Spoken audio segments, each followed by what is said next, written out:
Introducing Royal Caribbean's newest ship, Icon of the Seas, the ultimate family vacation. The ultimate 6 slides, 8 neighborhoods, 0 compromise vacation. The ultimate never done that, can't wait to do it vacation.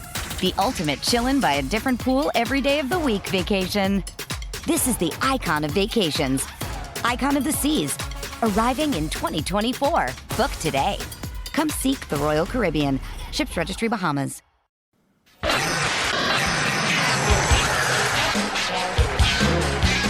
Ladies and gentlemen, boys and girls, children of all ages, you are about to listen to the most entertaining and informative wrestling podcast out there. That is not a prediction, it is a spoiler, and this is Kayfabe Critics. I think there's only one real way that we should start this episode, so just hold on a second. Hey, yo. This is Kayfabe Critics. I am Michael Marcangelo, joined alongside Rayshawn Buchanan and by Craig D'Alessandro. And today, we are back by popular demand, and we're talking about WrestleMania 38. It's our preview show. It's our second annual WrestleMania preview show. But before we get to that, and before we get to all the fun stuff, I don't think we can't do a wrestling podcast in this day and age right now without talking about the passing of Scott Hall, Razor Ramon, the bad guy, the guy that through everything. I mean, he along with Kevin Nash, I think we can all agree, changed the business for the better for the workers, guaranteed contracts. Obviously, a couple weeks ago, he passed away due to complications with hip surgery. But I don't know. I'll open up to you, Ray. This one hit me hard. What are your thoughts on Scott Hall and his legacy? Yeah, I mean, honestly, it hit me hard as well, man. I didn't really remember the Razor Ramon era as much because I remember just starting to watch it. But by the time he got to WCW, as he said in his opening promo out there, they put on a hell of a show on a weekly basis. Him, Nash, and the rest of the crew over there, man. So yeah, it was tough to see that. I mean, obviously, I remember his WrestleMania 30 Hall of Fame speech, and we can get into that shortly. But yeah, he was a phenomenal performer. Like you said it best. He changed the business forever. Alongside with Kevin Nash and Hulk Hogan. That bad Bash at the Beach, July 7th, 1996, will live in infamy for real. And like I said, I'm just glad that we was able to watch him week after week deliver great performances, great promos, and he definitely one of the best to ever do it. I think what makes it harder, right, is that just the rebound, right? If this was 2013, 2012, I think we would all expect that this was going to be the outcome. But, after he, was basically not saved, but he got his life back in order with DDP and Jake the Snake Roberts. And then that Hall of Fame speech, man, you just touched on it. And Craig, I'll go to you about your thoughts after this. But I just remember you saw him walk out through the curtain at that Fall River show, and he just looked like awful. It was, the end, and you thought this is just going to be another sad story. And then you fast forward, what was it, 14 months after that.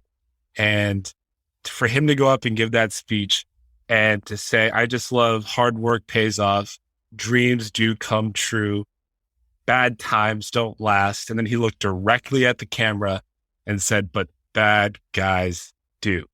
You just thought he was going to, I get goosebumps quoting him. Every time I watch it, I get goosebumps. But Craig, your initial thoughts on Scott Hall and the impact on the business. This one hurt particularly just because of how he turned his life around. I know you just mentioned about like 9-10 years ago. If this was happening, you would have turned on the news sometime or checked a wrestling gossip column, and he said that Scott Hall passed away. And we're like, sucks. But the way his life had been going, that's not unexpected. The way things he turned around with DDP and Jake the Snake, really were excellent. And then, things were going phenomenal for about 5, 6, 7 years. And then the pandemic happened and things just spiraled down for him. Shows shut down. He couldn't, bookings weren't able to take place. He wasn't able to do what he loved. So his demons came back and, his health just took a spiral. But that being said, what he leaves on the business is one of the most impacted careers of all time that should have been better. Yeah. I think he was just like a phrase that we could use to sum him up is he was just effortlessly cool. Everything he did was cool. I mean, he was, I think, and you all can correct me if I'm wrong and feel free to tweet at us or comment at us, but I think he's one of the first truly bad guys that just got over because he was so cool. Right? I mean, his initial Razor Ramon promos, and everything, like you could only do that for so long because he just oozed machismo, as Vince McMahon used to say on commentary. And every time he would show up, I would say post 2014, whenever they would do those Raw reunions and the NWO would show up, he got a huge pop. People just wanted to hear him say, "Hey, yo." And you mentioned should have been better. I'll throw this out there.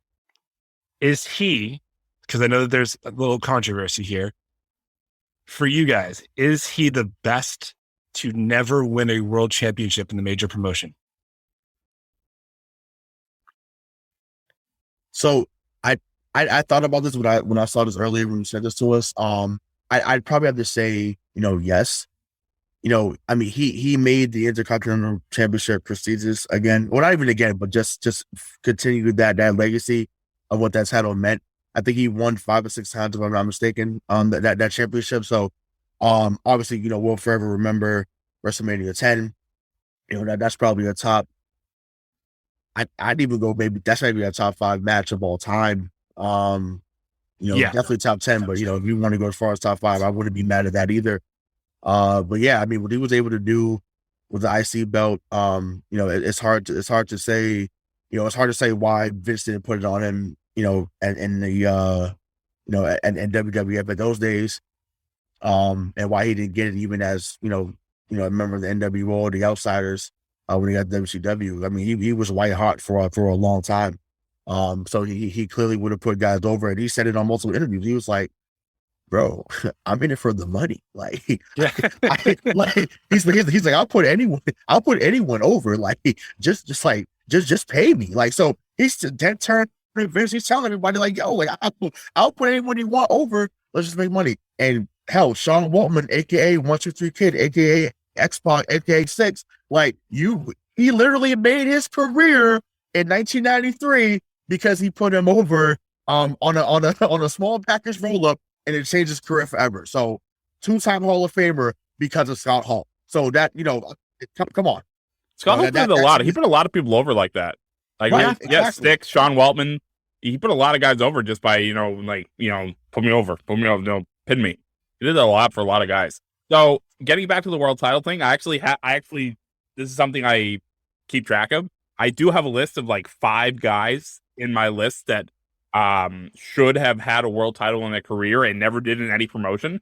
And it's interesting because I look at them and they're all pretty much cut from the same cloth. Their entire careers pretty much bad guys the entire time. That being Scott Hall, number 1, no particular order. Scott Hall, Roddy Piper, Jake the Snake Roberts, and Arn Anderson. And you can throw Ted DiBiase in there too if you want to. But these were guys who were just bad asses. And just would have been, I don't know why they were never put over. At the top of the card, I felt like they would have been great, but they were just never put into that position. And those 5, they were phenomenal where they were in the middle. And they were never given that chance at the top. And I don't understand why, but I'm not in charge of those decisions. Yeah, I would just say to that, how many main event baby faces would there have not been if those guys were world champion, right? There had to be someone there to test them. And if you can't get over and you can't be the better, the good baby face against a Razor Ramon or a Scott Hall, then then your push as a babyface is over at that point. I think he was the barometer. I truly don't think it was a lack of respect thing. I just think that there are some people, like a Pat Patterson that are just, and Roddy, I never looked back at Scott Hall and say, like you said, Craig, you didn't mean this derogatory, but it could have been better. Most people, the title makes them. Others, they make the title. And then there are the few exceptions that don't need that they're just that good anyway. I think that's where Scott Hall is for me. And you talk about his contributions to the business, and then we'll parlay this into WrestleMania. I think we call those people the Cesaro section, right? Yeah, there would be no Black Crow Sting without Scott Hall. Mm-hmm. That's his idea. Like he just had these small things that he knew it could point out and tweak that would just be like so creative. And he pitched Razor Ramon to Vince. He said, "Hey, have you ever seen Scarface?" Vince said no, and so he watched it, and then all of a sudden he was that guy for the remainder of of our lives. So I think there are some that are going to hit you hard. This one was one of them. He was a huge part of my childhood, and one of the reasons why I started watching wrestling and continue to watch wrestling, because he was just so cool. So obviously, R.I.P. to Scott Hall. Now, what he would like us to do, because he was in it for the money, like you said, he didn't care about wins and losses. He just wanted to get paid. The biggest show of the year, and the biggest promotion out there, is this weekend. It's too big for one night, so it's WrestleMania weekend, and it starts Saturday, April 2nd. What we'll do, I'll read the match. You let me know who you think is going to win, and if it's something that we don't even want to talk about, you say I don't care, and we'll move on. But before we get into the actual card, what's your overall thought of the road to WrestleMania this year, Ray? I mean, I unfortunately I've missed some of it. But I mean, my favorite buildup has been, the KO and Stone Cold Steve Austin. I know we're going to get into that. To me, that's been storytelling at its finest. And like I said, I know we're going to talk about it shortly, but yeah, that's been the biggest thing. And then I feel like it's been kind of underwhelming with the Bianca Belair, Becky Lynch, story. I know they, had their match, last year or whatever, but I just felt like, they still could have done more with that story, especially with the rematch. I feel like they haven't really capitalized off that 26 seconds, victory that she had at SummerSlam last year. So, those are some things that kind of stick out. Haven't seen too much with the AJ Styles and Edge thing too, but that's another match that I'm looking forward to. So, like I said, I'm ready to go down the card and, say yay or nay, or, just move the hell on. So. Craig, your overall thoughts, and I'll throw in a caveat. Is it a bad thing that they're relying so much on outsiders, no pun intended, this year, to fill some spots in WrestleMania? Is that indicative of where they are as a company, and what were your overall thoughts of the build? This WrestleMania is a WrestleMania that I feel like is really hurting because of the release they did over the last year. Of course, over the last year, they've released like 35, I think, wrestlers from their promotion. Some of the big names too, obviously Karrion Kross, Keith Lee, stuff like that. Would have been great on this WrestleMania card against guys like Seth Rollins and people like them. But they're doing what they got right now. Obviously, they're reaching out to certain individuals, celebrities, people who have been in the promotion, past champions, stuff like that. And, it is what it is. Given what it is, it's not a bad card this year. It's not bad. They're definitely relying on nostalgia acts a couple of times, which they have plenty of times. But overall, this is not the worst WrestleMania card I've ever seen. Yeah, and I think what we've learned now is that every person on this roster and on this show, they're all capable of having, for the most part, a 4 or 5 star match. So I'm not worried about the match quality. It was just about the overall build, because Mania and Mania season is always you expect the unexpected. I think they did do a pretty good job throwing in some curveballs throughout this time, but it didn't feel like the road up to, let's say, WrestleMania 31, right? Or 30. Like you can say 30, like the Yes Movement. It just felt like there were so many more things that they relied on their homegrown talent as opposed to pulling in from the outsiders. Even 35, honestly, like that elimination. I mean, granted, I know it kind of fell into the laps because Mustafa Ali got hurt, but I was just watching that pay-per-view the other day, and man, like that match, even the women's elimination champion match was crazy for the tag team championship. When Becky and not Becky, when Sasha and Bailey won it. I miss her. I think she's probably going to come back Monday night too, but we'll get into that. There's always a return after WrestleMania, but I think she's coming back. But yeah, like I don't know. I definitely lost my train of thought there because I was trying to think of another thing to put together. But I'll let you keep going, man. All right. So, I was talking about 35. That's what it was. It's 35. Yep. But go ahead. I will say this: I've seen a lot of these matches already before, and that's okay. That's all right. Like we've seen Brock Lesnar versus Roman Reigns before, but this is a completely different. This is a completely different feud. This isn't just Roman Reigns facing Brock Lesnar again. This is completely different. They've completely changed. Yeah, this is a babyface Brock versus God mode Roman Reigns, and he does it so well. I think we talked about this last year. That the tribal chief head of the table, he shouldn't lose. I mean, he really shouldn't lose for a long time. It's so good, and I never would have thought that a byproduct of Roman Reigns' push is going to be that we finally get to see it in like an awesome Brock as a face with the microphone, because everything he does is hysterical and it's awesome. I know, Ray, you were texting me about that too. Like, this is the Brock we've been waiting for 20 years. Yeah. Yeah. I mean, from, when he came on as the next big thing, and then, we had that run that, back and forth with Kurt Angle in 2003. So obviously the match at Mania 19, and then, was it? I don't know if they had a match of Avengers. I can't remember, but that same year. But I just remember him being, more comical, and he seemed like he enjoyed, the business, and really understood the business. That's something that you said to me off the air, Mike. You said that he really understands the business, and even when like the Fight Prize, Brock, when he came back in 2012 to like that 2015 run, like he understood that he was coming in, and ironically smashing everyone, stack them, pin them, and then leave. Saying like he was doing that. He was doing that long before Roman Reigns really got the push. Besides Cena or Triple H, but yeah, to your point, yeah, exactly. Also, he had that Paul Heyman leash on him for a long time too. Yeah, I mean, but that's always that made his career though. Yeah, they can always go back to that. Like, you think about it, and we're getting sidetracked. Shocker on a wrestling show. Brock wasn't good enough on the mic in 2014, where his character was to hold a feud with The Undertaker, who wasn't appearing. So you needed Paul to do that. Yep, and he did it, and especially on the heels of Punk leaving. And they're in Chicago for Raw. Oh, and Heyman. I mean, it was just gold. Beautiful. So this is going to be a bit of a downturn. The first match, WrestleMania Saturday. We can't call him the New Day because Vince won't let us.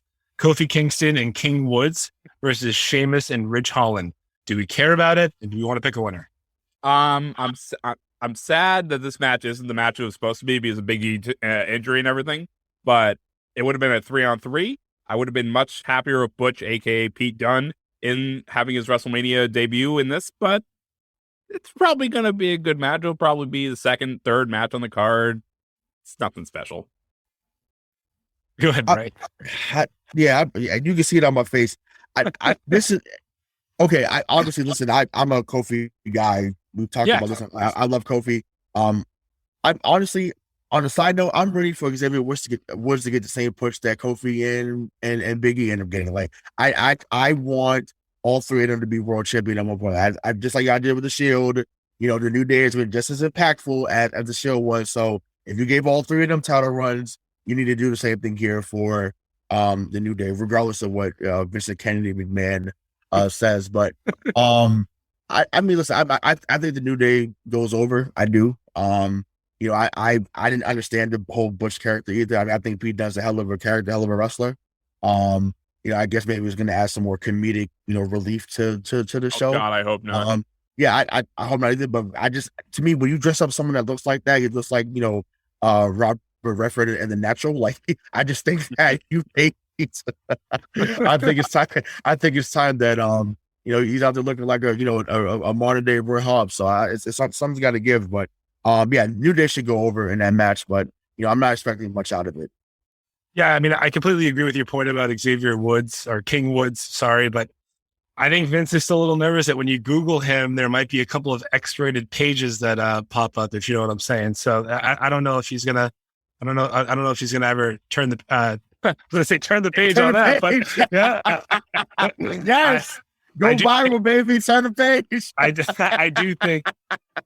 Yeah, 2/3 of the New Day do go over on this. I knew that's where you were going to, you motherfucker. I love it. I love it. I mean, I love it. What happened, right? Hey, yo.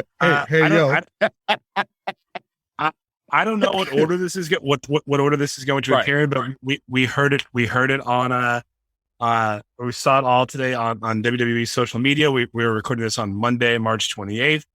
Seth Rollins will have a match at WrestleMania on Saturday. He will not find out who his opponent is until he gets to the ring. Ray will be our on-hand correspondent for WrestleMania here in Dallas. So who does Seth Rollins face and who wins, Ray? Well, we talked about this off air. I'm hoping it is Cody Rhodes. I'm hoping that he's the guy that's back in the WWE. I felt that I didn't think that we would see a day that he'd come back to WWE, but I just feel like maybe he just felt that his time up with AEW was over for the time being, and that's okay. And I think we're going to see some more guys come back over there. But to answer the question, I think Cody Rhodes would be an awesome opponent. I think they would put on a hell of a match.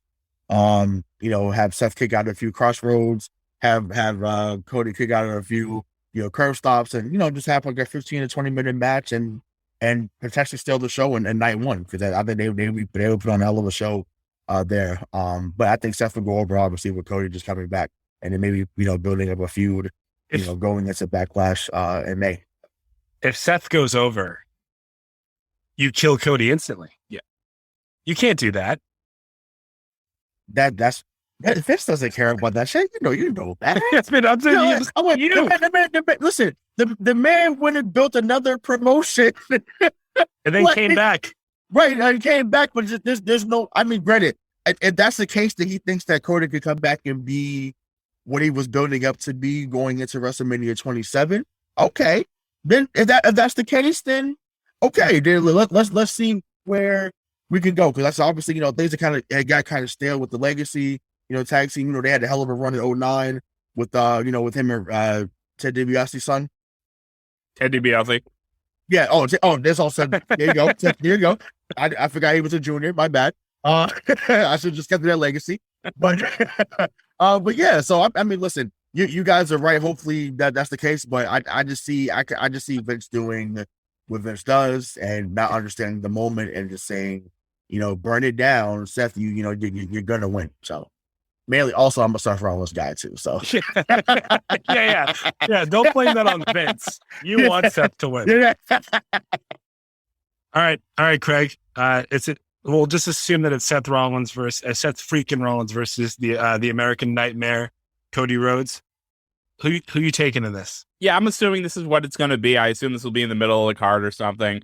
It should be Cody Rhodes. Everyone said that's who it's going to be. I expect some kind of swerve. I expect maybe him to come out as Stardust or something, and then it'll turn back into Cody Rhodes. But this is a match that I expect Cody Rhodes to end up winning. This should be since it's going to be night one of WrestleMania. I'm expecting this to be the match of the night when it eventually gets to Cody Rhodes versus Seth Rollins. And, Cody Rhodes eventually goes over, because if you read the reports, whoever the world champion coming out of WrestleMania Night 2 is, they got Cody Rhodes coming right for him. If they stick to the plan. Well, then either way, they're going to kill Cody Rhodes. Okay, so, I mean, if Cody Rhodes beats Seth Rollins, he's just going to be fed to Roman Reigns. Spoiler alert. That's who's probably going to win night. That's who I think is going to win night 2, but we'll get there. I hope it's Cody Rhodes. I hope he wins. I hope he does not go against Roman Reigns after that, because you don't kill someone off in 2. Well, they do. You're not supposed to kill somebody off in 2 months, but that pop's going to be nuts. So Ray, please send us the sound, because that's going to be, I think, the second biggest pop of night 1. Next, we have Drew McIntyre versus Happy Corbin. Next match. And I love what Drew McIntyre has become, but next match. I preferred Happy when he wasn't happy. Yeah.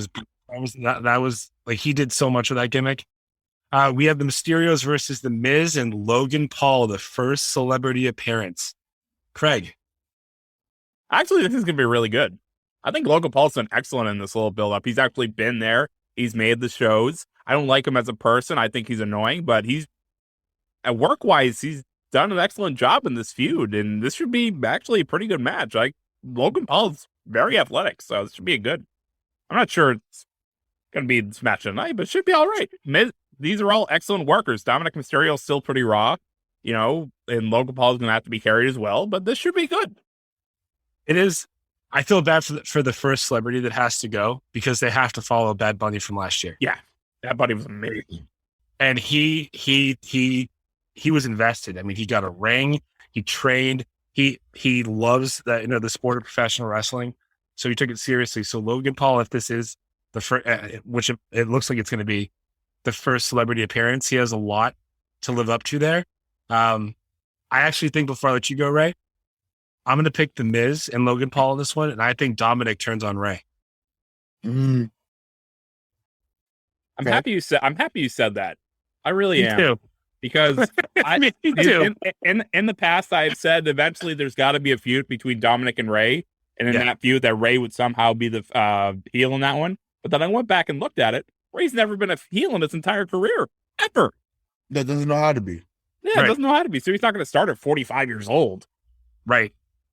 Yeah, I mean, you have to have the son turn on the father, because he's been in his shadow for too long, and the Miz is the perfect one for him to align himself with at first, because the Miz just gets heat just by showing up. And actually, they set that up tonight at Raw, where Rey Mysterio sent Dominic back to the back, because Dominic is going, "I'm going to fight for my dad's mask and put it on and wear it." And then Rey was like, "No, you got to earn the mask." And it was like, so it looks like there's going to be some kind of thing happening there. Looks like they started that fire tonight. Yeah, I mean, there's only one thing to add on to that. Like, it'd be great for either Ray or I guess they have to be Dominic, but it's like, he has to put on a shirt. "You're not my poppy." Oh, that would be the phenomenal. Best. Yeah, that would be the best. And he come out to Latino Eddie's music. Chavito, that would be phenomenal. He's like, he can say, "I missed my cue 15 years ago. I'm no longer missing my cue, Dad. At Backlash, your ass is mine." That would be that would be gold. Next level. Hey Vince, I need a job. Ray just booked himself into buying a ticket to Backlash too. Yeah, well, I told you I wanted to go up there, so you kindly turned me down. But no, but listen, Miz needs to go over in this. Like, I feel like he continuously does these jobs for Vince, and I understand that he's been a company guy, but it's like, bro, like, this guy is a multiple-time world champion. He's an 8-time Intercontinental champion. Like, he's been relevant for a long time, and he always goes above and beyond, what is needed. Hopefully WWE listens and makes it happen. Unfortunately, this next one will be quick. I hate to say that, but we have the Women's Tag Team Championship. We have Carmella and Queen Zelina versus Naomi and Sasha Banks versus Liv Morgan, Rhea Ripley versus Natalya and Shayna Baszler. So much wasted talent in this match. I don't care for it. I'm going with Sasha. If Sasha's there, I'm picking her. We'll go with Sasha. Cool. I mean, I just love her, and maybe she can finally win at WrestleMania. So yeah, I'm going with Sasha. And then we have the winner take all unification match for the WWE Universal Heavyweight Championship. Brock Lesnar versus your tribal chief, my head of the table, and the guy that's in God mode, Roman Reigns. I think this is going to be their best match. And by the way, they've never had a bad one. They have never had a bad match. It's always super intense. And this closes out this is a 7-year feud. I mean, WrestleMania 31 was when they first. Yeah. So this should be the one that closes it out. I do think I'll give away my take here first. I think that there is a small chance that Lesnar wins. I hope that he doesn't. He doesn't need it. I hope that it's a 20-minute matchup. It's brutal, and I hope Reigns wins. And then at the end, again, he says, "Who else you got?" And we hear The Rock's music. If we're going to get that now to preview for next year, I'm all in. And Ray will go absolutely nuts if he gets Stone Cold and The Rock and AJ Styles and Edge all in one weekend. So I'm going Roman Reigns here. So there's two ways that they could go with this. If they want to reset everything, they could just have Brock take down Roman Reigns. I believe that Brock Lesnar is one guy that believably can take down anybody in WWE, and you can understand it. But if they want to keep going, just keep going with Roman. I'm totally fine with that. That'd be hell of a story to keep going. Because if he wins on Sunday, I don't conceivably see a match before WrestleMania 37, 38, 38, whichever the next WrestleMania is. 39 that beats Roman Reigns before the next WrestleMania. I don't see anyone on the current roster doing that. And you're not going to sell tickets or do an event for a random pay-per-view and Roman Reigns loses that title. AJ Styles. I mean, their stuff in 2016 was... See, that match at Extreme Rules was one of Roman's best matches ever. Yep. And he wasn't super over at that moment because people hated him because he always getting forced out of the throat. AJ made him fight for everything, literally. And he answered the bell time and time again. So once again, I'm clearly I'm turning to his agent. AJ Styles. I'm telling you, he's to me, between him and Seth, those two to me are the best in the game right now. So yeah, and once again, you couldn't tell by my clamoring for both of them to go over. But I just love what those guys can do. So AJ can get it done at some point, but it's just a matter of how you build it. I just have a question for you, Okay. Ray. What do you do in AT&T Stadium if Roman Reigns wins? He gets on the mic and he says, "Who's next?" And like AJ says, "There's no one else. I've smashed them. I've stacked them all." And then The Rock's music plays. Wouldn't that be a Raw after Mania moment? No, you got to bring The Rock do that night. Just like when Cena came back and Money in the Bank, like that was perfect to Vegas, acknowledge me. Like that shit was gold. Like it was phenomenal. I fell off my bed watching that shit. So if I fell off my bed with that happening, with Cena coming back, I just hope I'm not sitting close to the front where I can lean over because I may fall over if the Fox music hits. So I have to make sure that I need someone to hold me up because I'm gonna go crazy here. If you smell with I'm gonna go crazy. Or what I would like to do too, maybe they bring back what to me was his best theme, the Hollywood Rock. No, it was a heel then. You didn't want to do that. It was a good theme though. I love that theme. Yeah, that was his best theme. Like, and you had the helicopters. He's like, and have Roman have that dazed look on his face, and then you hear the "It's cooking." Yeah. Dun, dun, dun. Yep. It's the best. Yeah, that would be the best. That would be phenomenal.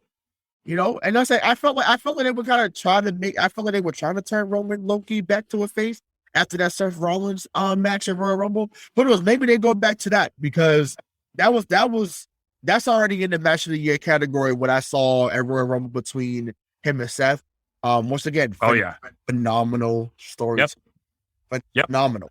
So they're gonna go back. They go back to that at some point too. So Yeah, so we'll see. We'll see. But to answer your question, I'm gonna lose my shit if I hear any type of theme. I don't care if it's the Nation of Domination theme or his first one when he was Rocky Maivia. I'm going to lose my mind if I hear that any variation of the Rock's theme, any variation, going crazy. I didn't mean to do this, but I did skip over a match. I apologize. Not worth it. No, Raw Tag Team Championship, Arcade Bro versus the Street Profits versus the Alpha Academy. Ooh. I think it's going to be a solid match. It's going to be fun. Mm-hmm. Arcade Bro should win. No. Okay, well, you think the Street Profits should win? Absolutely. It's their time, bro. Like, it's their time. Like, I think, I listen, Montez Ford is a future star. And to me, he's already a star, but I think he'll be a future single star, in my opinion. You mean Mr. EST? Yeah, don't do that. Don't do that. But it's true. It's true though. It's true. It's true for right now. But I would love to see them get the title. They deserve it. I feel like they have put in a lot of work. They were doing all these mini vignettes early on, like, oh, like we want the smoke. Well, it's time. The smoke needs to be fulfilled. And to me, on a weekend that you're giving Shad Gaspard the Warrior Award. And to me, they are Crime Time 2.0. They are. They're Crime Time 2.0. A little more athletic than Shad and JT. Not a little more. Okay. Well, I like Crime Time. I was trying to be respectful, but okay, you want to go there, fine. Sure. They're a lot more. They're a lot more athletic. So I just think that the smoke needs to be fulfilled, and I think they need to be crown champions. Also, I also want to see eventually. I want to see Riddle in a match. So I think this is the time. Riddle has to turn on him. Has to lose. Yeah, he'll lose. Or maybe Orange the one that gets pinned, and Riddle's like, and then just decks him. Yeah, we need to see. I talked about this last time.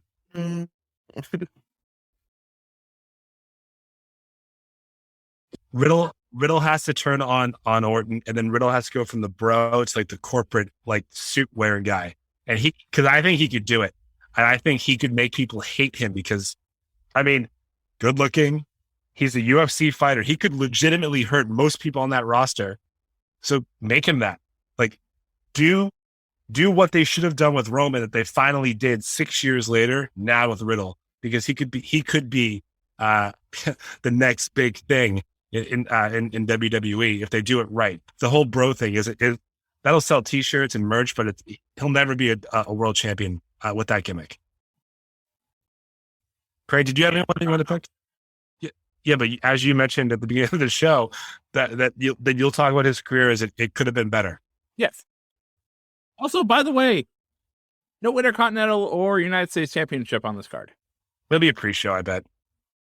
Yeah, but they deserve to be on the card. I don't even know what an IC champion is right now. That's how Ricochet, yeah. Oh, and yeah. And then that's a shame because Ricochet. I remember the match he had a few years ago against Samoa Joe. Was it Extreme Rules? No. Maybe at Battleground, but that match that he won his first U.S. title, that was a hell of a match. Once again, we got to give back to making that title relevant. That used to be when you put that belt on somebody, they were the next guy up. Like they were in the batter's box and they was ready to swing that motherfucker. You got to make that belt relevant again. And once again, it should be the fact that I had to even think, or that was Ricochet. And once again, I like Ricochet, but the fact that I had to think about what that was, that's a problem. That's not a fucking problem. I mean, I watch both shows every week, and I'm here to tell you, I have no clue who the U.S. champion is. Finn Balor. Oh, so I'm just not damn appreciate anymore. Got you. See, look at that. That's fucking wild. Look at that. That's insane. That's insane. Hey, fan critics, and we don't know who the champions are. That's wild. He is in the Andre the Giant Memorial Battle Royal, which is on SmackDown. It's even on Mania. Oh, but WrestleMania SmackDown. Right. Well, yeah. He's going to WrestleMania. He's not going to SmackDown. So what does that tell you? Mm-hmm. So it ain't WrestleMania. I'm agreeing with you, by the way. Yeah, I know. It just never sounds like that. All right. I think we should do more of these. It's been a long time since we did the last Kayfabe Critics. We should do this again because there's so many different topics that we can talk about. But for Oh, can I add one thing? I mean, you're the producer. You can add 4 things if you'd like, Craig. So I will only add one is because we are recording the show live while Monday Night Raw is taking place. There is a new match on the card on WrestleMania Sunday. Who's Omos fighting? He is fighting the almighty one, Bobby Lashley. Oh, poor Bobby. Like, you work your ass off to come back from whatever injury you had to I mean, you know what? Maybe Omos will be good. He's just not good now. He's not good now. Right. Right. I mean, Craig, we don't need the actual soundbite. The visual soundbite is just you saying that and Ray's face for 30 seconds. What? Come on, Vince. Yeah, what?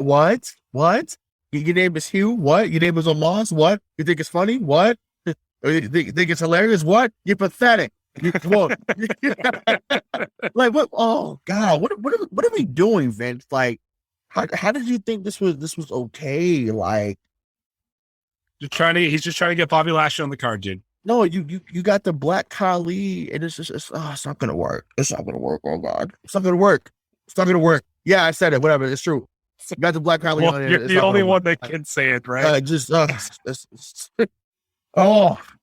Well, it's good to know that we were thinking of that. That's good. Yeah, but it's like, damn it, like, well, this is so bad. But okay, well, hey, the Almighty is returning. So okay, great. It's like Giant Gonzalez 30 years later. Right. I said, yeah, there we go. That's even better. That's what it is. But for Hollywood Rayshawn Buchanan and D'Alessandro, this was Kayfabe Critics. Thank you so much for listening. And in the words of the bad guy, I guess you can just score this one for the good guys. Talk to you later. Hey, it's Tim from 50 Years of Music with 50-Year-Old White Guys, the comedy podcast you had no idea you needed. Join Ben, Jeff, and me as we continue our musical road trip back through the years and around the globe. See, just when you thought all white guys were like Joe Rogan, you come across 3 educators trying to remember when we were cool.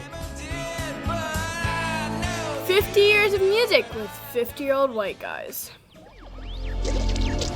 Electricast. Hey, what's happening out there, everybody? This is Lawrence Ross, and I'd like to tell you a little bit about my podcast, The Lawrence Ross Show. Egomaniac. It's a 2-hour weekly exploration into my mind. I also do sketches, celebrity impersonations. You're out of order! And I also do song parodies. Not too shabby for a blind guy. Not only are you visually impaired, but you are geographically impaired. New episodes are released every Friday. Check it out on your favorite podcasting platform or listen to it here on Society 13 on Electricast. Electricast.